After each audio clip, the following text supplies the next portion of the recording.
Olá, amigos, amigas, como vão vocês? Tudo bem? Vamos para o nosso curso de literatura. Vamos para o nosso livro terceiro, aqueles livros da minha lista de 30 que você deve ler antes de partir dessa para melhor, para aqueles que acreditam em outras vidas, né? Não é o meu caso. Bom,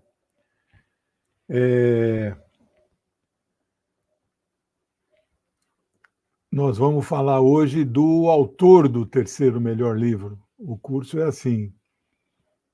Eu falo primeiro do autor, contextualizo o período em que ele escreveu a sua obra Opus Magnus, sua obra-prima, e na aula seguinte ou aulas seguintes, é curso livre, eu não sei quanto tempo dura, eu falo da obra em si. Eu li a versão em português, mas vou apresentar para vocês a edição primorosa da comemoração do 4º centenário da publicação original em 1615, publicado pela Real Academia da Espanha. Capa dura, que eu ganhei de presente da minha querida amiga ex-esposa, uma obra primorosa, e vamos falar do grande, maior escritor espanhol Miguel de Cervantes Saavedra. Saavedra ninguém fala, né? Porque lá que vale é o nome da mamá, né? Cervantes Saavedra, nome de papá, que não vale nada. Vamos tentar falar aqui um breve resumo da sua vida,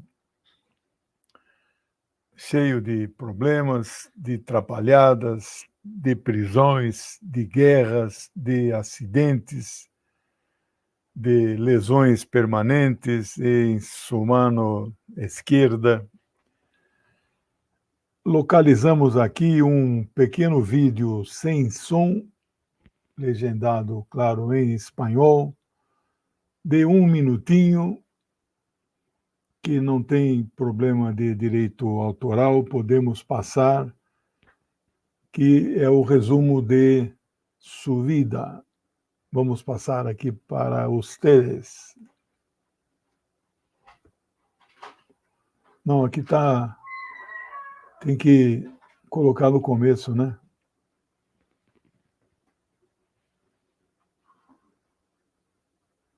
Saiu da Espanha por provavelmente algum problema com a justiça. Eu vou falar disso, né? Foi para Roma, ingressou, e a participação naquela batalha famosa de Lepanto, onde ele acabou tendo problema com a sua mão esquerda. Voltou, está muito rápido, né?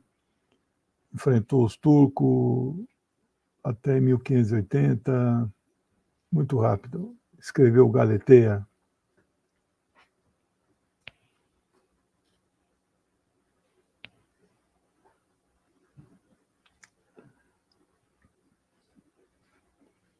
Publicou o livro, teve um sucesso instantâneo, né?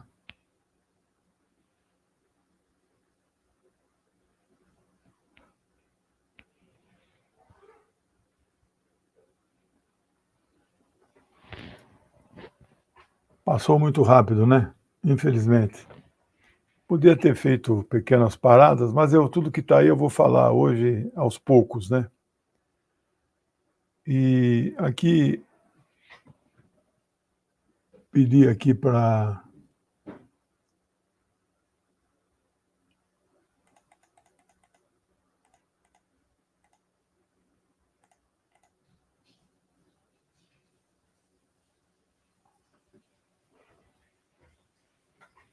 Pedi aqui para a Luísa, fez aqui faltou um Uzinho ali, o Miguel de Cervantes, né, o mais emblemático escritor, o maior escritor da língua literatura castelhana de todos os tempos, né?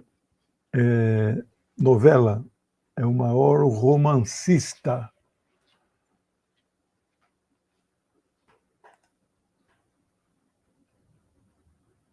Essa imagem provavelmente gerada por inteligência artificial. Hoje, agora, a moda é isso. Esta pintura eu vou falar o nome do autor, ele dizia que essa imagem é a que ele mais considerava fiel à sua própria imagem.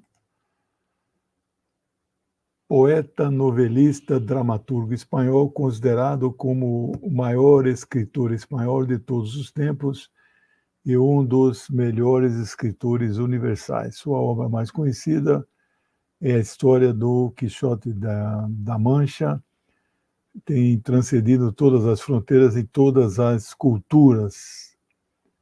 A frase dele, famosa, até a morte, tudo é vida. Não há pior vilão que o vilão consciente. Aqui é a cidade que ele nasceu, Alcalá de Henares. Aqui há a famosa Batalha de Lepanto, onde ele feriu-se na sua mão esquerda e no peito. A mão, ela ficou inutilizada para sempre. Por isso ele ficou conhecido como o Maneta de Lepanto.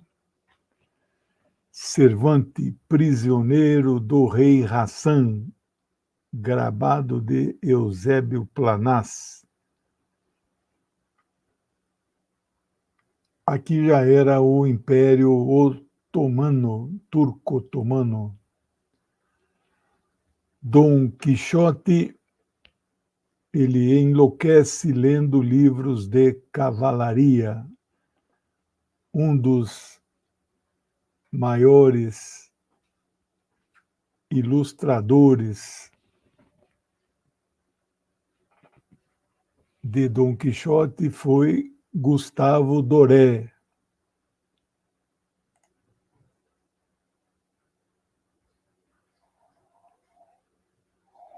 Aqui, um óleo de Eduardo Cano de la Penha, chamado Agonia de Cervantes. Ele morre em 1616.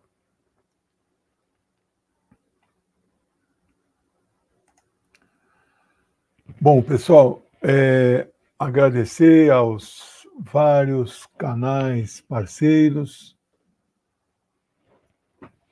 Peço que vocês se inscrevam em todos os canais, curtam este nosso programa que nos ajuda muito a impulsionar todos os canais.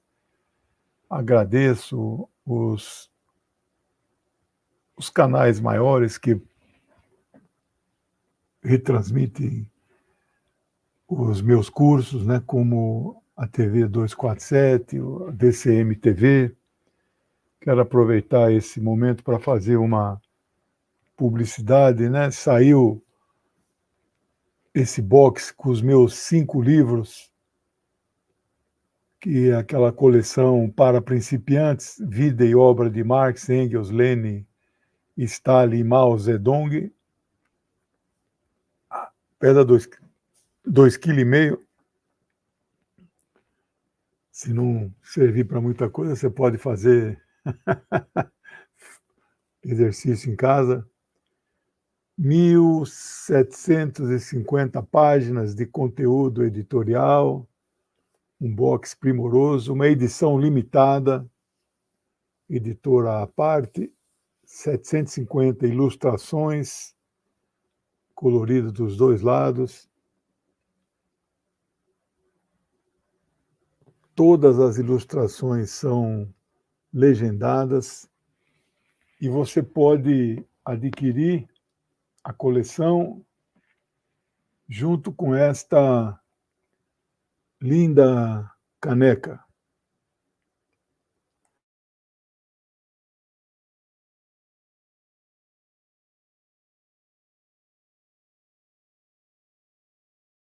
Essa canequinha aqui está disponível para vender junto com o box. Tudo parcelado em 6 vezes, sem juros. Bom, vamos aqui à nossa aula de hoje. Quem foi Miguel de Cervantes Saavedra? Nasceu em uma comunidade, uma pequena província na região autônoma de Madrid. Madrid sempre foi considerada uma região autônoma dentro da Espanha. Ele nasce em 29 de setembro de 1547. 1547. Portanto, há 476 anos. E morreu já na capital da Espanha, onde ele passou os seus últimos anos. Ele morreu no dia 22 de abril de 1626.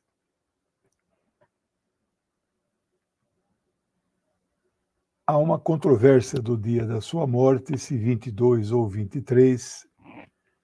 De qualquer maneira, o dia 23 é considerado na Espanha. Deixe-me confirmar aqui, mas é considerado. É isso aí.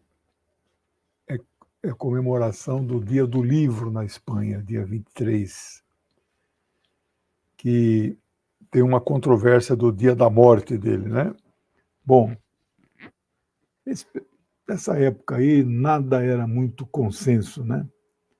Ele foi famoso em vida, tem muitos músicos, pintores, romancistas que nem sempre foram famosos em vida, né? Ele foi. Portanto, considerando o dia de hoje, que ministro esta aula online, são 408 anos da morte de Miguel de Cervantes. Um nome forte, né? Romancista, o primeiro romancista espanhol, poeta castelhano, né? Vem de Reino de Castela, dramaturgo, também escreveu peças, nenhuma muito famosa na época, e mesmo depois da sua morte, uma ou duas.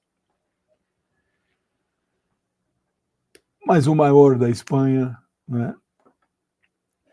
A obra-prima é Dom Quixote de la Mancha, considerado por muitos críticos literários o primeiro romance da modernidade.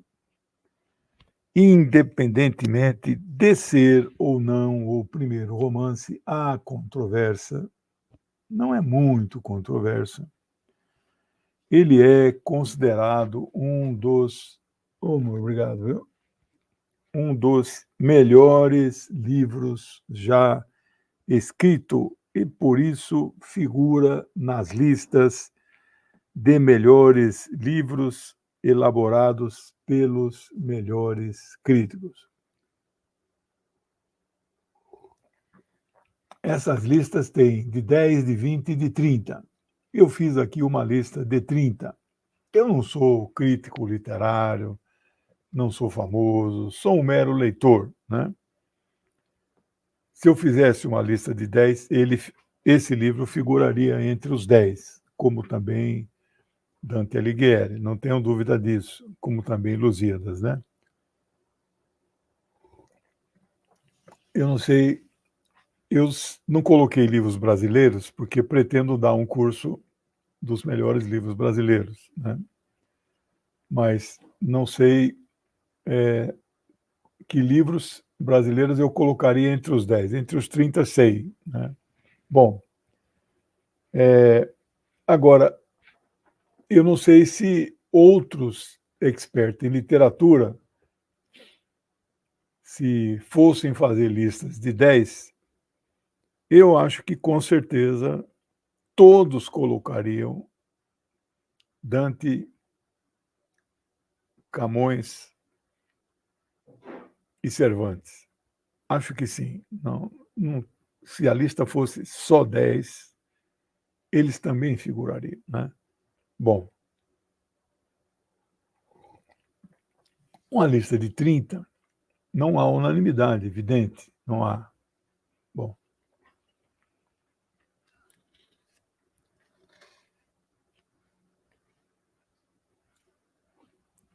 tal qual Dante e tal qual Camões, o castelhano de Cervantes edificou a língua espanhola.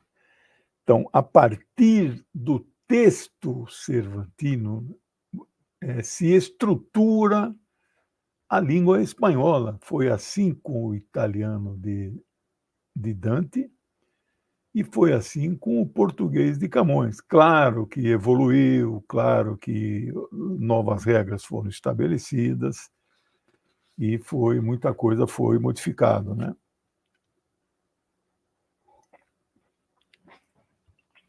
Ele foi filho de um cirurgião chamado Rodrigo Cervantes e sua mãe, uma dona de casa chamada Leonor de Cortinas.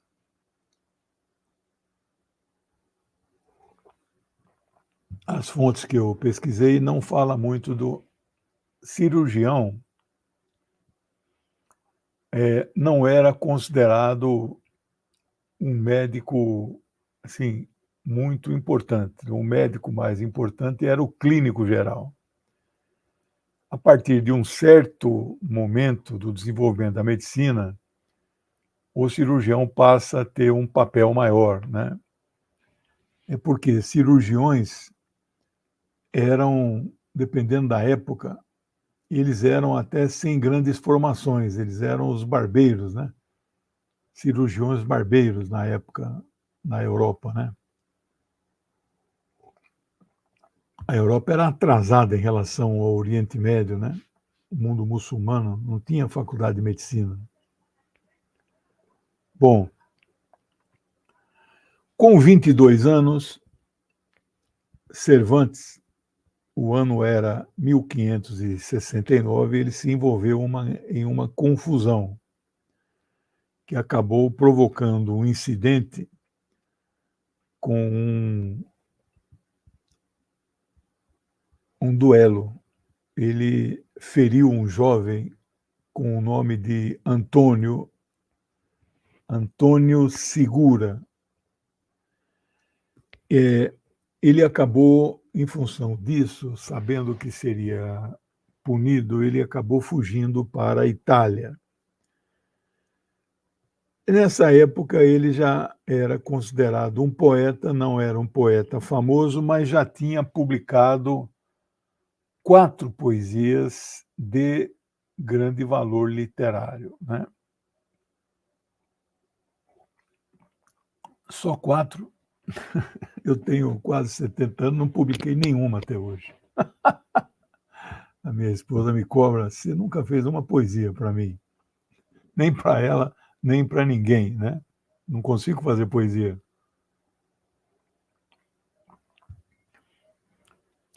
Cervantes participa da famosa Batalha de Lepanto. A data oficial dessa batalha não foi só um dia, é 7 de outubro de 1571. portanto, há 452 anos. O que foi a Batalha de Lepanto? Lembrando que estávamos no auge do Império Otomano.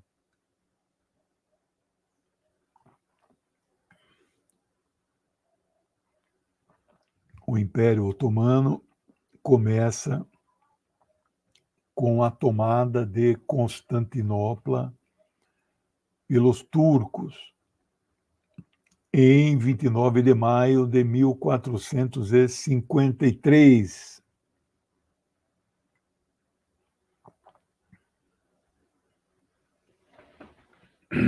O Império era árabe, continua sendo muçulmano, mas o comando do Império muda de mãos. Passa da etnia árabe para a etnia turca. Isso é uma mudança significativa. Eles, então, aproveitam toda essa extensão e alargam um pouco mais. Então, esse foi um conflito naval travado com a esquadra da chamada Liga Santa Católica, quem compunha a Liga Santa Católica. A República de Veneza, a Espanha, também católica, os Estados Pontifícios, Gênova, o Grão-Ducado de Toscana, os Cavaleiros de Malta, da ilha, que lutavam contra o Império Otomano. Nessa batalha, como já disse na introdução, nosso herói, nosso autor, Miguel de Cervantes, feriu a sua mão e o seu peito, sendo que a mão ficou inutilizada pelo resto da vida. Ele acabou ganhando o triste apelido de o Maneta de Lepanto. Com 34 aninhos, em 1581, Cervantes resolveu mudar-se para Lisboa, Portugal, onde permaneceu 2 anos até a primavera de 83. Ele aproveita um período de boas relações entre Portugal e Espanha. Os reis têm boas relações, fazem uma espécie de confederação, Portugal e Espanha e Algarves, aquela coisa toda. A gente aprende nos livros de história, né? Isso começa em 1452 com Fernando e Isabel, né, que eles baixam lá aqueles éditos de perseguição aos judeus e muçulmanos, né?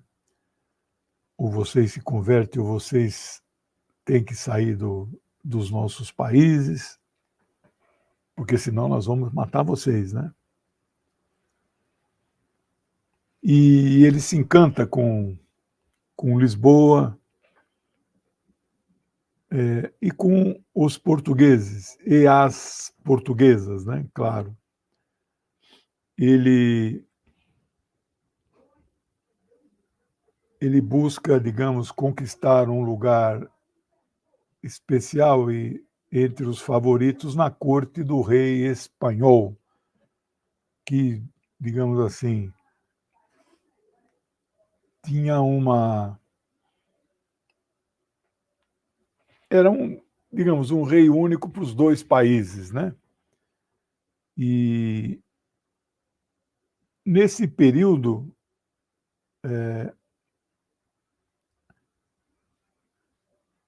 ele então se encanta, né, como eu já disse, e ele escreveu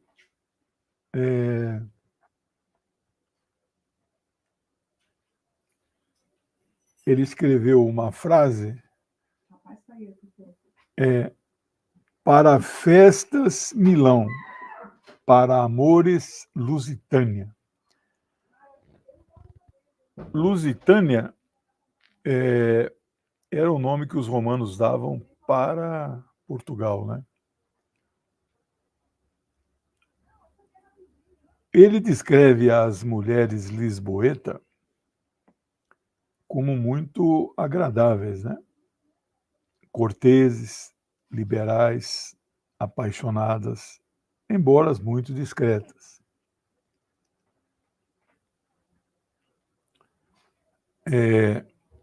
A sua formosura lhes admira e lhes apaixona, né?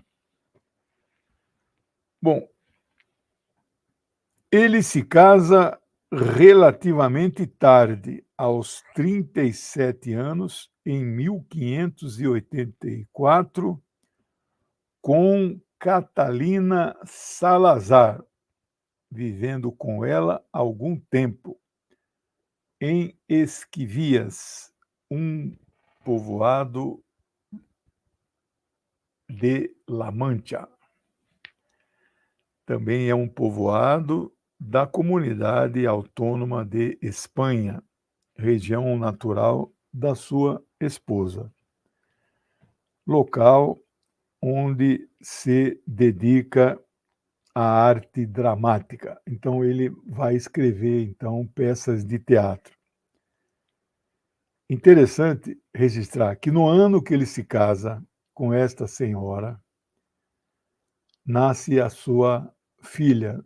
Não tem o registro se é a única filha, mas ele não tem muitos descendentes. Vou explicar isso no finalzinho.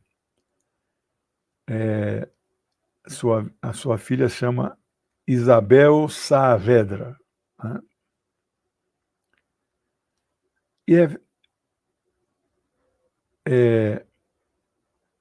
essa filha é fruto de um romance com Ana Franca.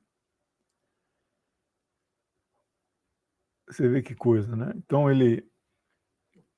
no ano que a filha dele nasce com um romance fugaz, ele casa com uma outra, Catalina, né? E vive com essa outra a vida inteira, casamento formal, né? Então, não tenho notícia, né, da mãe da filha dele, não tenho notícia da relação dele com a filha. Enfim, é uma pequena biografia, né? Caminhando aqui na história, quando ele faz 38 anos, no ano de 1585, ele publica o seu primeiro livro de ficção, um pequeno romance chamado A Galatea. É uma novela de estilo elegante, de tipo pastoral, novela que se passa no campo, né? Mas que não tem grande repercussão. É uma época que ele também não consegue encenar suas peças em grandes casas de espetáculo. Então, ele tem dificuldade para se firmar como dramaturgo, teatrólogo, né? Por quê? Porque tem um cara que é famoso, ou mais famoso que ele, que acaba sendo o centro das atenções e ele fica em segundo, terceiro plano. E o nome dessa figura é Félix Lope de Vega, um dramaturgo que vive entre 1562 e 1635. Quem conta esta história desta concorrência é ninguém menos que o próprio Caravaggio, que vive entre 1571 e 1610. Caravaggio está presente também na história de Dante Alighieri, né? Nós vimos isso também, né? Ele é um fã ardorosíssimo de Dante, né? E, bom, como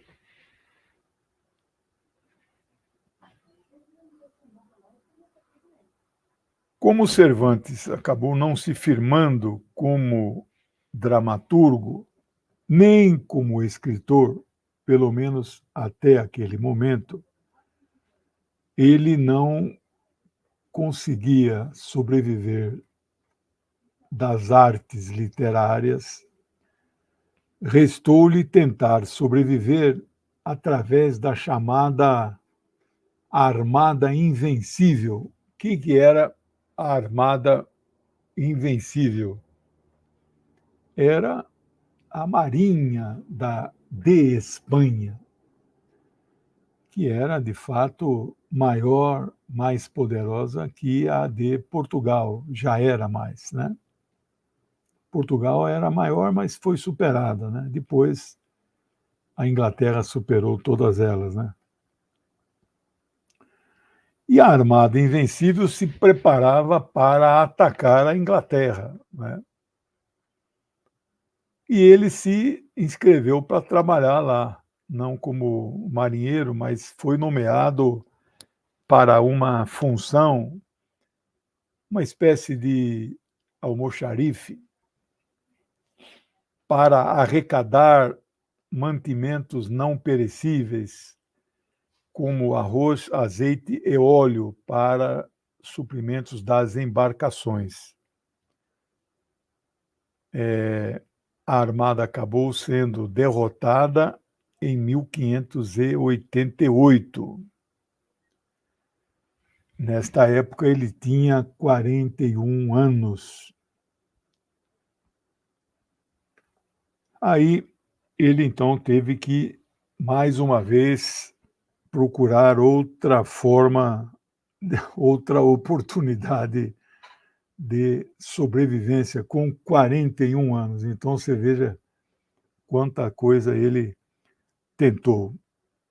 Já em 1597, aos 50 anos, ele vai preso.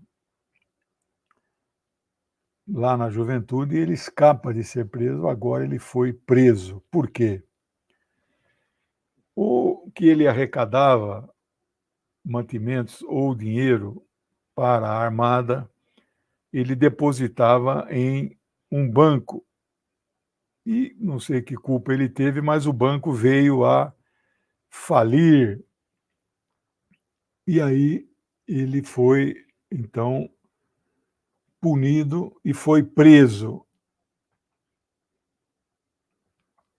Aqui, os seus biógrafos não têm claro, nem ele relata nos livros, né, nas seus escritos, se ele começa a escrever da mesma forma Dante, né, se ele começa a escrever a obra já na prisão ou se ele apenas faz o plano geral da obra, se ele engendra a obra na prisão, né, isso não fica claro. De qualquer maneira, se ele já engendra, ele já traça, né, os capítulos, né?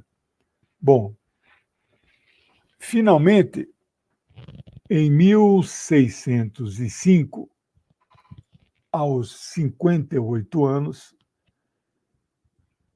ele publica a primeira parte do seu romance, é um romance de cavalaria, O Engenhoso Fidalgo Dom Quixote de la Mancha. Esse era o título original. A segunda parte só apareceria em 1615, com o título O engenhoso cavaleiro Dom Quixote de la Mancha. E depois eles sintetizaram para Dom Quixote de la Mancha. Não é o título original, né? Depois saíram algumas complementações, mas não foram escritas por ele, né? Ele morre em 22, 23 de abril de 1616, provavelmente de cirrose.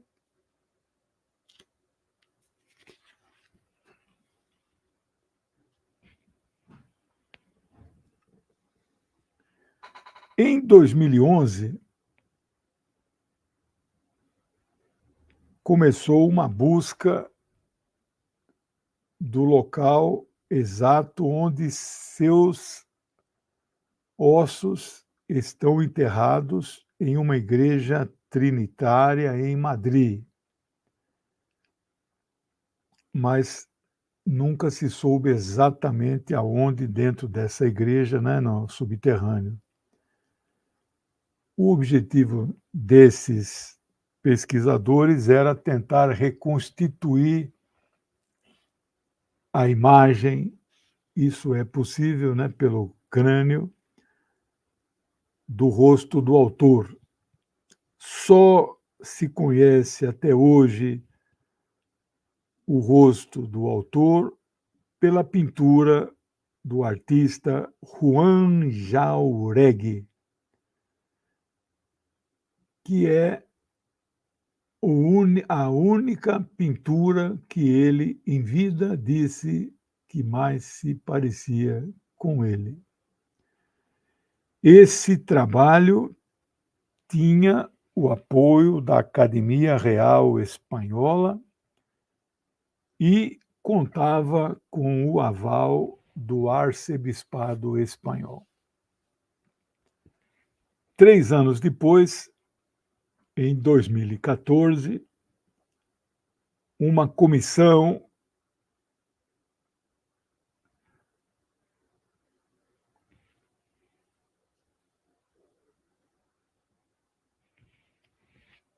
da autônoma, né, de Madrid, né,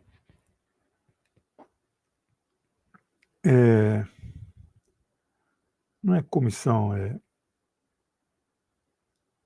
a Comunidade Autônoma de Madrid autorizou uma comissão a buscar os restos mortais de Cervantes e sua esposa Catalina neste mesmo local. Todo mundo sabia que ele está enterrado ali. Ele disse que queria estar enterrado ali, então é certo que ele está enterrado ali, mas ninguém sabia exatamente. Elas têm umas criptas embaixo da igreja, né?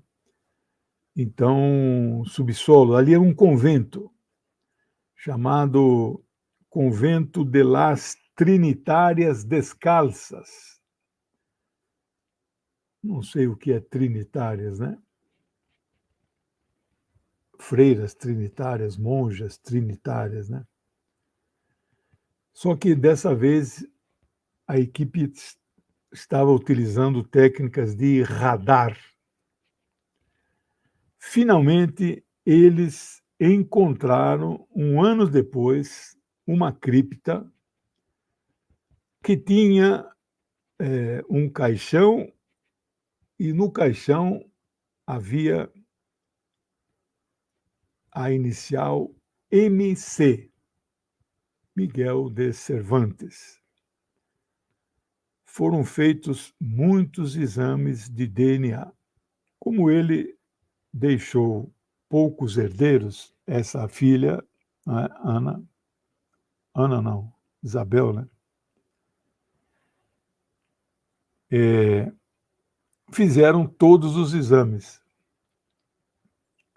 Nenhum deu negativo, né? Quer dizer, então não foi descartado E todos os indicativos, você não é só o DNA que confirma, tem outros indicativos. Ele falou, eu quero ser enterrado aqui. Então, a conclusão que eles chegaram, há uma certeza quase absoluta que estes restos mortais que aqui estão devem ser mesmos o do grande escritor Miguel Cervantes de Saavedra. Então, essa é a breve história do nosso herói que escreveu um romance de cavalaria. E eu separei aqui, na língua dele, quero ler para você no meu parco espanhol, o primeiro capítulo primeiro, que trata aqui da abertura. Primeira parte del ingenioso hidalgo Don Quijote de la Mancha. En el lugar de la Mancha, de cuyo nombre no quiero acordarme, no ha mucho tiempo que vivía un hidalgo de los de lanza en estiliero, adarga antigua, rocín flaco y galgo corredor. Una ola de algo más vaca que carnero salpicó las más noche duelo y quebrantos los sábados, lantejas los viernes, algunos palominos de añadura los domingos consumían las 3 partes de su hacienda. Meu espanhol não é dos melhores, mas fica aqui a indicação. Então, é uma maravilha. Bom, semana que vem eu vou começar o resumo desta obra magnífica que é o Dom Quixote. Beleza, pessoal? Então, quero aqui agradecer, 2 pessoas fizeram aí 2 doações, o que eu agradeço muito, meu amigo Kavlinski, sempre presente, e minha amiga Marisa Aderaldo, companheira do meu amigo Assis Aderaldo. Eu desejo bom resto de semana para vocês. Amanhã na TVT, 10h30, não se esqueçam, tenho aquele quadro Fala aí, Professor, e vejo vocês novamente no domingo, no curso de Teologia, onde vou começar a 7ª religião. É uma religião que vocês conhecem bem, que é cristianismo. Vão várias aulas, né? Tá bom, pessoal? Tudo de bom? Hoje a aula é um pouquinho mais curta. Beijão para vocês. Tchau, então.